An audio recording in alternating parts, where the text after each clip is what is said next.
Maka penuhlah mereka dengan Roh Kudus, lalu mereka mulai berkata-kata dalam bahasa-bahasa lain seperti yang diberikan oleh Roh Kudus kepada mereka untuk mengatakannya. Demikian ayat keempat dari pembacaan kita. Selamat pagi jemaat Tuhan, Shalom. Selamat hari Pentakosta. Kayaknya kurang semangat ini. Selamat hari Pentakosta.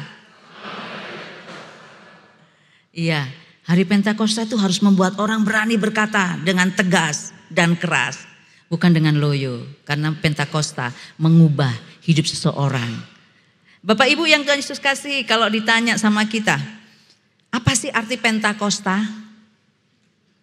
Bukan Pantekosta ya, Bapak Ibu kan suka ngomong Pantekosta salah itu. Yang benar adalah Pentakosta. Pentakosta adalah hari ke-50. Penta artinya 50. Pentakosta hari ke-50. Pertanyaannya, ada apa dengan hari ke-50? Bapak Ibu, pertanyaan ini mau mengarahkan kita bahwa hari ke-50 sesudah Paskah Kristus itu bukan hari yang biasa-biasa saja. Hari ke-50 sesudah Paskah Kristus adalah hari yang spesial, hari yang istimewa. Kenapa? Pada hari itu Tuhan merealisasikan janjinya. Dan pada hari itu yang kedua terjadilah panen raya. Jiwa-jiwa yang bertobat di dalam nama Kristus. Bapak Ibu, ingat ketika Tuhan Yesus naik ke sorga, dia berkata begini dalam Kisah Rasul 1 ayat 7. Tetapi kamu akan menerima kuasa kalau Roh Kudus turun ke atas kamu, dan kamu akan menjadi saksiku di Yerusalem dan di seluruh Yudea dan Samaria sampai ke ujung bumi. Ini perkataan Yesus sebelum dia naik ke sorga. Dan 50 hari atau 40 hari sesudah kebangkitan itu, Bapak Ibu, tepat di hari ke-50 terjadilah pencurahan Roh Kudus atas para rasul. Nah, sekarang kita mau melihat pencurahan Roh Kudus ini di hari Pentakosta itu ditandai dengan 3 fenomena simbolis. Apa saja itu? Yang pertama, tadi kita sudah baca ya, ada suara angin kencang yang deras, bahasa Yunaninya pneuma. Nah, pneuma ini memenuhi rumah di mana para murid berkumpul. Lalu tanda yang berikutnya, lidah-lidah api turun kepada setiap orang. Tapi lidah-lidah api itu tidak membakar rambut, tidak membakar tubuh orang itu. Tapi lidah-lidah api itu adalah lambang dari Roh Kudus yang hinggap dan masuk ke dalam diri murid. Dan yang ketiga, terjadilah satu keajaiban. Apa itu? Semua bisa berbicara dalam bahasa asing yang sebelumnya belum pernah dipelajari. Kalau Bapak Ibu melihat dalam ayat-ayat selanjutnya, orang-orang itu mengatakan mereka bisa berbahasa orang Partia, Media, Elam, penduduk Mesopotamia, Yudea dan Kapadokia, Pontus dan Asia. Jadi berbagai bangsa ini kumpul waktu itu di depan serambi Salomo. Dan mereka mendengar bagaimana para murid itu berbicara dalam bahasa yang mereka mengerti. Jadi kalau ada orang bilang, oh dia sedang berbahasa roh, Bapak Ibu gak ngerti, itu berarti bukan bahasa roh. Bukan Roh Kudus itu, tapi roh kuda. Karena bahasa Roh Kudus akan memampukan Bapak Ibu untuk mengerti apa yang diucapkan atau disampaikan. Nah, Bapak Ibu yang Tuhan kasihi, inilah tanda-tanda fenomena simbolis tentang tercurahnya Roh Kudus atas para murid. Pertanyaannya sekarang, apa sih dampak Roh Kudus atas kehidupan para murid dan orang percaya? Kita mau lihat ini. Dampak dari pencurahan Roh Kudus itu, yang pertama, Roh Kudus memulihkan para murid dari rasa takut. Ya kan, sebelumnya mereka takut dengan kematian Yesus. Wah, Yesus yang aku gadang-gadang, aku harapkan untuk menjadi seorang pemimpin yang akan membebaskan Israel dari penjajahan Romawi, mati. Wah, kami ini selama ini mengikutinya, jangan-jangan kami juga ditangkap. Makanya Petrus berani menyangkal Yesus karena takut. Nah, Roh Kudus ini memulihkan para murid dari rasa takut tadi menjadi berani bersaksi tentang Yesus yang adalah Mesias, juru selamat dunia. Bahkan para murid kemudian berani memberitakan bahwa Yesus itu adalah Mesias. Dia adalah Allah yang mati, Allah yang bangkit dari kematian, bahwa dia adalah Allah yang hidup dan keselamatan hanya ada di dalam Tuhan Yesus Kristus. Ini keberanian yang luar biasa, Ibu Bapak. Keberanian yang diberikan oleh Roh Kudus. Keberanian yang dikaruniakan oleh Roh Kudus. Roh Kuduslah yang memampukan mereka untuk berani berkata-kata dengan benar. Bersaksi dengan berani bahwa Yesus yang mati di salib itu adalah Mesias yang hidup. Yang selama ini ditunggu-tunggu berabad-abad lamanya oleh orang Israel. Ibu Bapak, perhatikan perikop kita, di sana dicatat bahwa suara angin yang keras dan kencang itu yang menggambarkan kekuatan ilahi yang tak terlihat itu. Kemudian suara angin ini hinggap di atas para murid. Kemudian semua orang bisa berbahasa dalam berbagai bahasa yang didengar oleh semua orang yang waktu itu berkumpul di sekitar mereka. Lalu bagaimana Petrus yang kemudian yang dulunya ketakutan kemudian berani bersaksi dengan sangat luar biasa. Inilah pekerjaan Roh Kudus. Artinya apa? Roh Kudus itu mengubah hidup seseorang dari yang takut menjadi berani. Dari yang semula tidak memiliki kekuatan untuk mempersaksikan Kristus menjadi berani bersaksi tentang Kristus. Ini dampak dari Roh Kudus. Lalu dampak Roh Kudus yang kedua.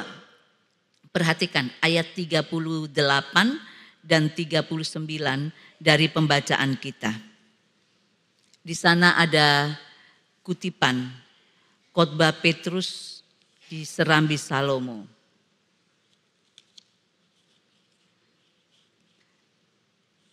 Dikatakan di sana.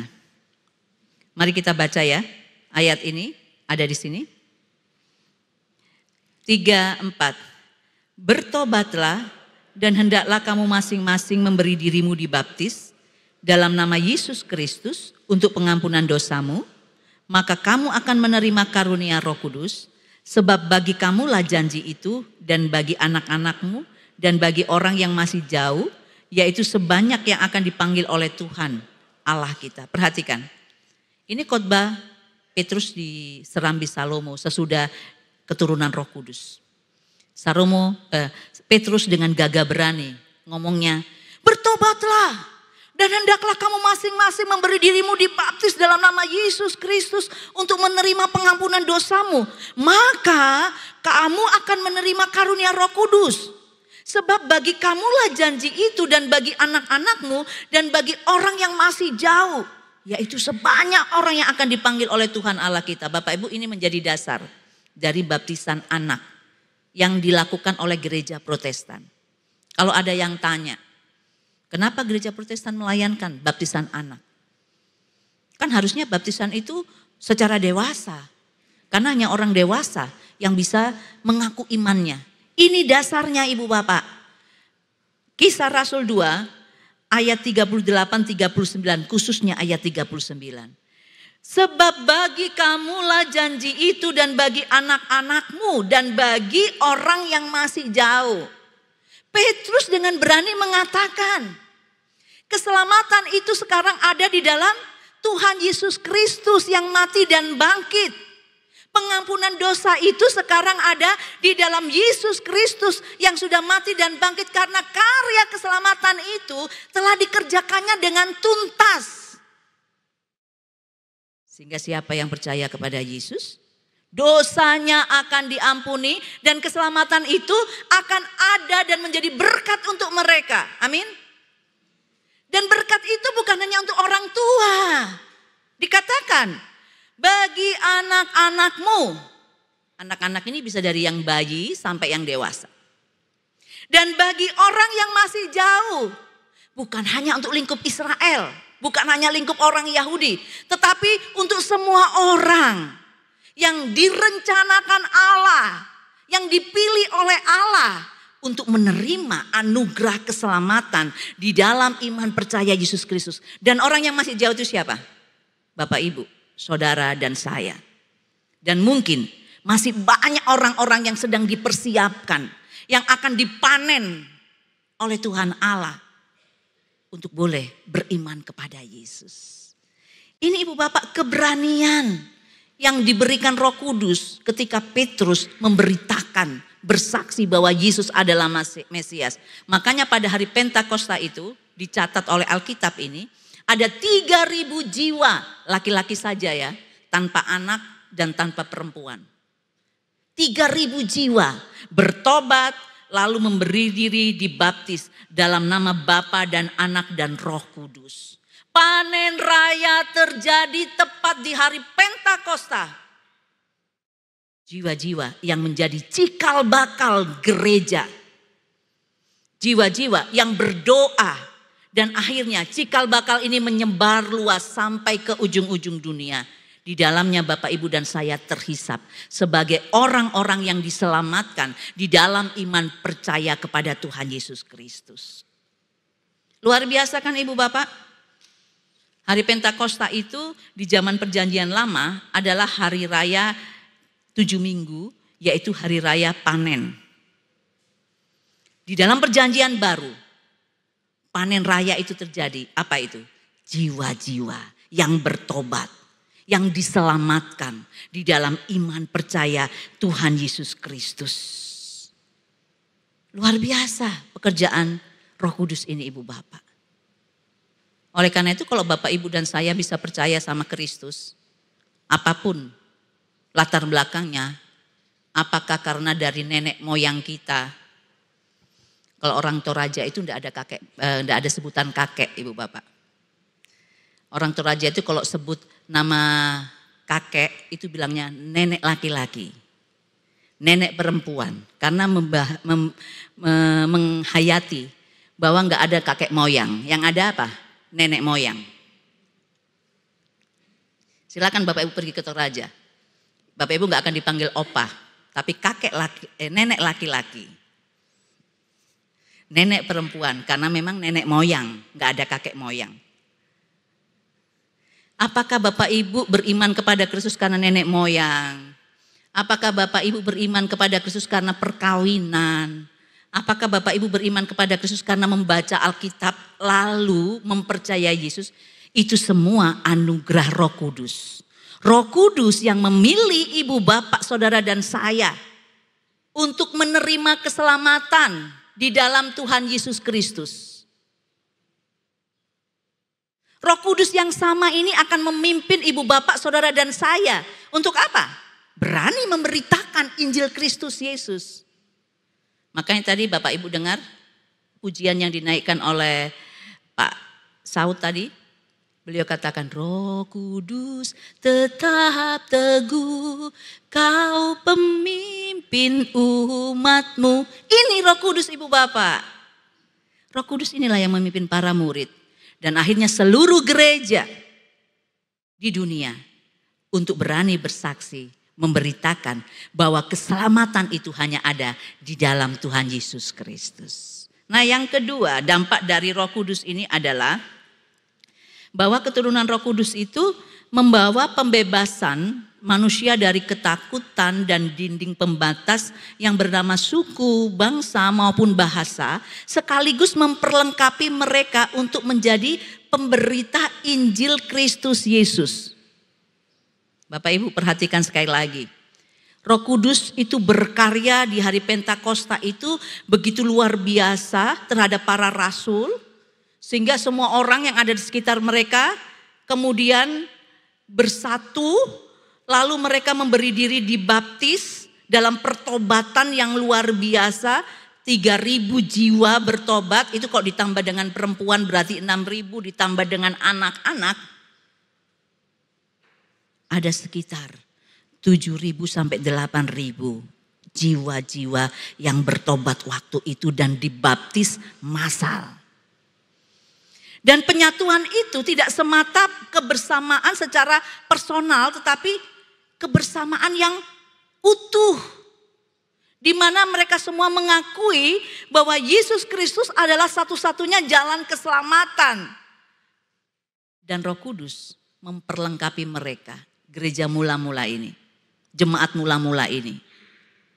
Untuk mereka menjadi pemberita Injil Kristus dengan berani sampai ke ujung dunia. Karena pekerjaan Roh Kudus, mereka menyebar. Walaupun ketika mereka menyebar memberitakan Injil Kristus itu, keadaan gak fine-fine aja. Ya kan? Alkitab mencatat bagaimana jemaat mula-mula ini mengalami penganiayaan karena iman percaya kepada Kristus. Mereka dikejar sampai mereka harus beribadah di katakombe. Itu gua-gua, tempat kuburan-kuburan. Simbolnya diberi simbol iktus, ikan. Sehingga kalau ada gua dengan gambar ikan berarti itu gereja. Mereka tidak pakai salib, itu simbol tersembunyi. Iktus itu artinya Yesus Kristus, Tuhan dan Juru Selamat. Dari bahasa Yunani. Bagaimana kemudian mereka mengalami penganiayaan ketika Kekaisaran Roma tetap berkuasa. Oleh Nero mereka diikat jadi satu, kemudian dibakar, dijadikan obor penerang kota. Bagaimana kemudian mereka diadu dengan binatang-binatang buas, ditonton oleh orang-orang Romawi yang berbahagia melihat orang Kristen dikejar-kejar oleh binatang buas dan mati seperti itu. Dan masih banyak lagi. Bahkan kalau Bapak Ibu membaca di Alkitab, para murid itu juga mati martir. Karena apa? Memberitakan Injil Kristus. Bapak Ibu, tetapi pekerjaan Roh Kudus tidak bisa dihentikan. Walaupun banyak jiwa-jiwa dituai untuk kemuliaan Kristus. Roh Kudus tetap bekerja.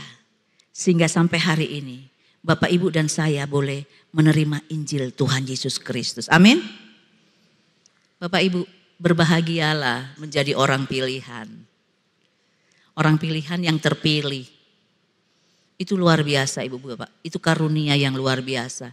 Jadi walaupun situasi Bapak Ibu sekarang sudah aman-aman ya di kota. Tapi kalau di daerah-daerah orang masih bertemu walaupun secara hukum kita baca ya kita lihat di medsos.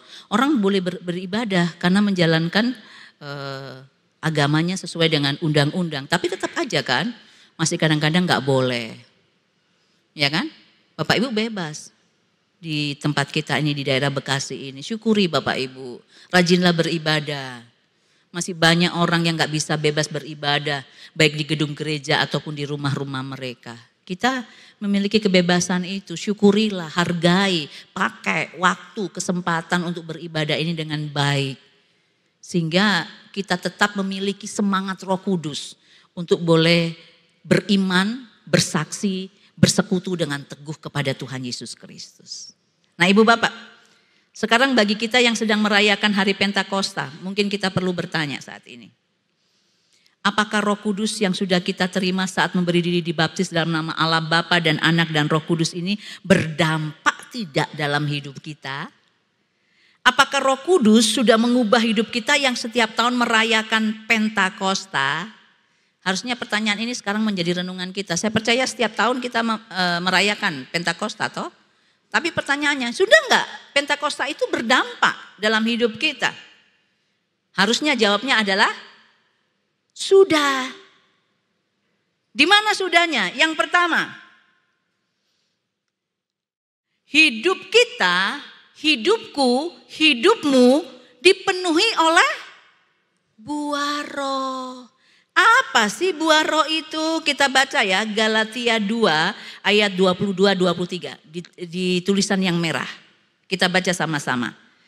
3, 4. Tetapi buah roh ialah kasih, sukacita, damai sejahtera, kesabaran, kemurahan, kebaikan, kesetiaan, kelemah lembutan, Penguasaan diri.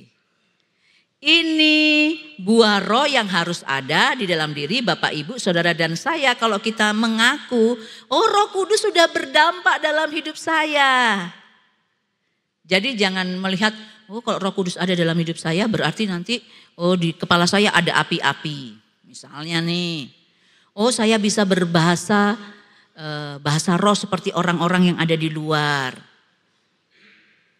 Bapak Ibu, bukan hanya itu. Yang paling signifikan yang harus nampak apakah Roh Kudus ada dan bekerja dalam diri kita adalah apakah kita punya kasih dalam hidup kita. Boleh ditayangkan, apakah kita punya kasih? Apakah kita punya sukacita? Apakah kita punya damai sejahtera? Apakah kita punya kesabaran, kemurahan, kebaikan, kesetiaan, kelemah lembutan, dan yang paling terakhir, penguasaan diri?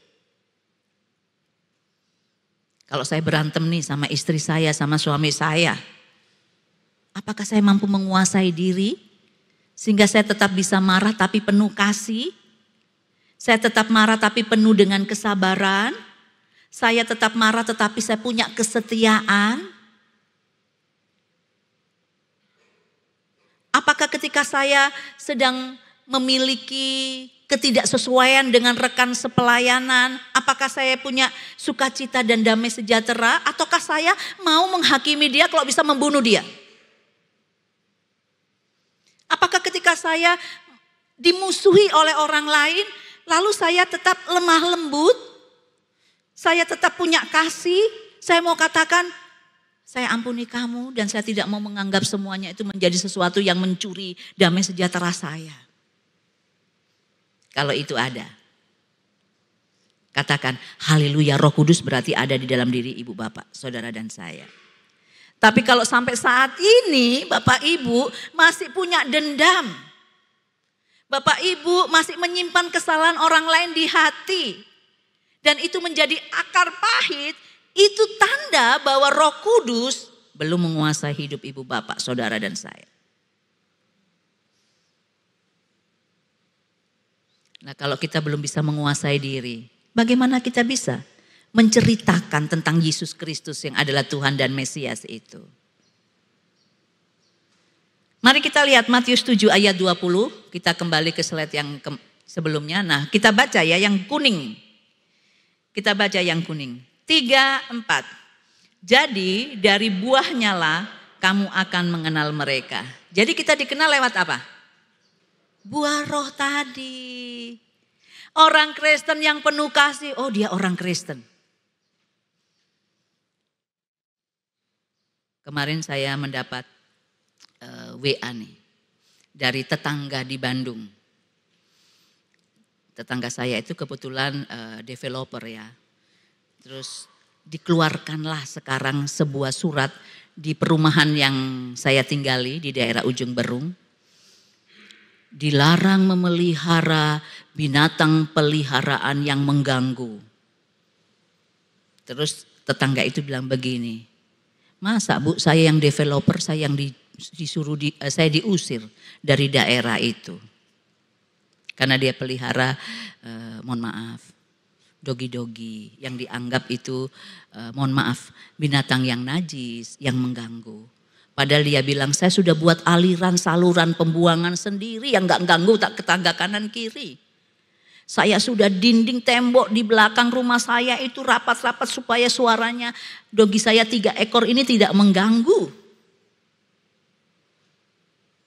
Terus beliau katakan karena beliau orang Kristen. Sabar, ini ujian, bagian dari mengikut Kristus. Karena masalahnya mungkin bukan di dogi, masalahnya adalah di iman kepada Kristus. Lalu saya katakan, saya doakan semoga ibu bisa cepat menjual rumahnya, lalu beli rumah yang lain, lingkungan yang lain yang mungkin nyaman. Saya berharap nanti kalau saya sudah boleh menempati rumah saya di Bandung, situasinya sudah aman ya harapan saya, karena saya punya dogi juga banyak. Ibu bapak yang Tuhan Yesus kasihi, ini hal-hal kecil ya, tapi hal-hal kecil ini bisa mengganggu hubungan kita dengan Tuhan dan dengan sesama. Didoakan. Saya percaya ada solusi yang baik. Apapun solusi itu. Tapi yang jelas doginya nggak mungkin akan ditoki ya. Ya kan bagi pecinta dogi. Pencinta RW ya. Ketika saya sedikit cerita, ini sedikit melenceng dari khotbah. Saya punya dogi itu sebenarnya satu Bapak Ibu. Di suatu hari orang membuang 2 dogi di depan pastori. Anak saya keluar turun. Lalu anak saya bilang, "Mama kasihan. Bawa pulang ya." Saya bilang, "Repot nanti." "Enggak, kami pelihara." Itu waktu masih pandemi. Nah dibawa pulang, tak taunya yang satu itu perempuan. Terjadilah perkawinan dengan dogi saya. Akhirnya beranaklah 6. 4 laki-laki, 2 perempuan. Yang 3 laki-laki diadopsi oleh jemaat. Yang perempuan gak ada yang mau. Sampai saya berpikir begini, saya akan mensterilkan dia. Supaya ada jemaat yang mau mengadopsi. Ya kan, kalau perempuan disteril aman kan? Jadi orang mau pelihara kan? Kan kasihan kalau ditoki. Mohon maaf ya bagi yang suka RW ya. Kasihan kalau menurut saya, karena mereka berhak untuk juga menikmati hidup. Walaupun Tuhan menciptakan semua binatang untuk boleh kita makan, binatang apapun itu. Tapi kalau saya sebagai penyayang binatang, saya kasihan. Itu ceritanya Bapak Ibu tentang dogi. Jadi beberapa kali, ini kan sekarang sedang dalam proses mutasi ya para pendeta. Dan saya sudah 5 tahun, jalan 5 tahun di Jatipon. Saya berpikir ini mau mutasi ini. Saya berdoa sama Tuhan. Tuhan kalau mutasi tolong ya, saya kasihan dogi-dogi ini. Mutasikan saya di tempat di mana bisa membawa dogi-dogi ini. Karena dia juga adalah makhluk ciptaan. Itu doa saya Bapak Ibu. Artinya paling tidak nanti boleh mutasi bawa doginya pindah. Ya kan? Kalau menyeberang pulau, wah saya tak punya uang untuk biaya membawa dogi tentunya. Saya percaya doa itu akan didengar oleh Tuhan. Amin. Ibu Bapak, kembali ke firman Tuhan. Ke cerita yang tetangga saya tadi. Saya percaya tetangga saya itu akan kuat. Dan dia tetap akan diupayakan untuk boleh mempersaksikan imannya. Selama ini beliau dikenal orangnya baik Ibu Bapak. Beliau adalah orang Katolik. Hubungan dengan tetangga sebenarnya baik. Hanya lingkungan yang agak sedikit jauh dari di gang sebelah yang seperti itu. Tapi ini bagian dari kehidupan. Lalu kita nggak boleh marah dengan situasi itu. Kita tetap harus sabar. Kenapa? Penguasaan diri itu sangat penting sebagai bagian dari buah roh. Nah yang kedua, dampak dari Roh Kudus dalam hidup kita ini yang terakhir.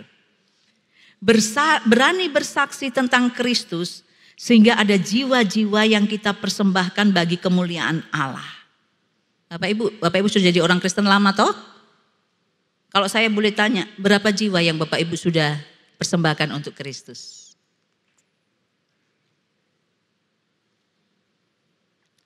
Mari kita tanya kepada diri kita.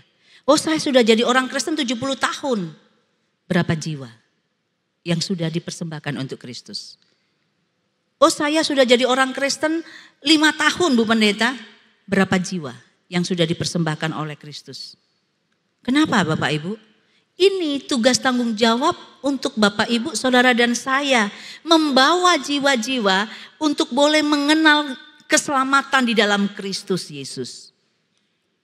Ada sebuah lagu bilang begini. Intan-intan dan permata, jiwa-jiwa Tuhanku.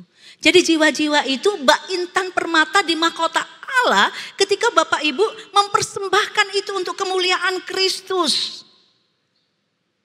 Karena itu, selagi Bapak Ibu dan saya masih bernafas, ayo kerjakan tugas ini. Karena ketika nanti Bapak Ibu dan saya berjumpa muka dengan Yesus, Tuhan gak tanya, mana surat sidimu? Mana surat baptismu? Bukan itu. Bapak Ibu juga nggak akan bawa surat keanggotaan gereja Jatipon. Enggak. Yang kita bawa apa? Iman. Pertanyaan yang kita akan harus jawab, berapa jiwa yang sudah kamu persembahkan untuk Kristus? Nah, lakukan ini selagi Bapak Ibu dan saya diizinkan Tuhan untuk bernafas. Ingat, tidak usah takut dan gentar. Kenapa? Sebab Roh Kudus yang ada dalam diri kita lebih besar daripada roh yang ada dalam dunia. Sekali lagi, karena penyertaan Roh Kudus, Bapak, Ibu, dan saya dimampukan menjalankan fungsi kita sebagai saksi-saksi Kristus di tengah dunia ini. Kisah Rasul 1 ayat 8 mengatakan, kamu akan menerima kuasa kalau Roh Kudus turun ke atas kamu. Dan kamu akan menjadi saksiku di Yerusalem dan di seluruh Yudea dan Samaria dan sampai ke ujung bumi. Jadi di hari Pentakosta ini, mari milikilah semangat untuk terus berani bersaksi. Kemampuan Bapak Ibu bukan dari mulut bibir kita. Tapi kemampuan Bapak Ibu dari Roh Kudus. Roh Kudus akan memampukan Bapak Ibu untuk berani bersaksi tentang siapa Yesus sebenarnya. Saya percaya pagi ini PKB mau menyanyi pagi-pagi ini karena gerakan Roh Kudus. Amin. Kenapa saya ngomong begini? Bapak Ibu mohon maaf. Banyak orang gak mau ngisi paduan suara vokal grup di pagi dan sore. Kalau pagi alasannya apa? Males bangun pagi. Bapak-bapak tadi bangun jam berapa? Oh jam 5. Ya kan? Berkorban diri, buka mata, siap untuk pergi beribadah. Lalu yang kedua, kenapa orang suka malas untuk ngisi pagi dan sore? Gak masuk YouTube. Makanya saya mau usul sama ketua 5, mumpung ada di sini. Bila perlu 3 ibadah, masuk YouTube semua. Supaya apa? Supaya orang mau mengisi di pagi dan sore. Roh Kudus rupanya belum merubah mindset pemikiran kita. Bahwa ketika kita menyanyi, kita sedang menceritakan firman Tuhan. Ikut ambil bagian di dalam memberitakan firman Tuhan. Banyak orang masih ada dalam pemikiran, saya ingin memuji Tuhan, tapi kalau bisa dilihat juga dong. Mari kita memuji memuliakan Tuhan. Itu bagian dari bersaksi tentang Tuhan. Ada YouTube, tidak ada YouTube, kita tetap lakukan itu. Menghadap ke depan atau menghadap ke belakang, kita lakukan itu. Kenapa? Karena kita sedang melayani Tuhan. Dan Tuhan mau kita terus menceritakan Tuhan Yesus yang mati, bangkit dan menjadi juru selamat dunia ini. Sampai kita mengakhiri pertandingan iman kita. Pribadi lepas pribadi. Selamat hari Pentakosta. Tuhan Yesus memberkati. Amin.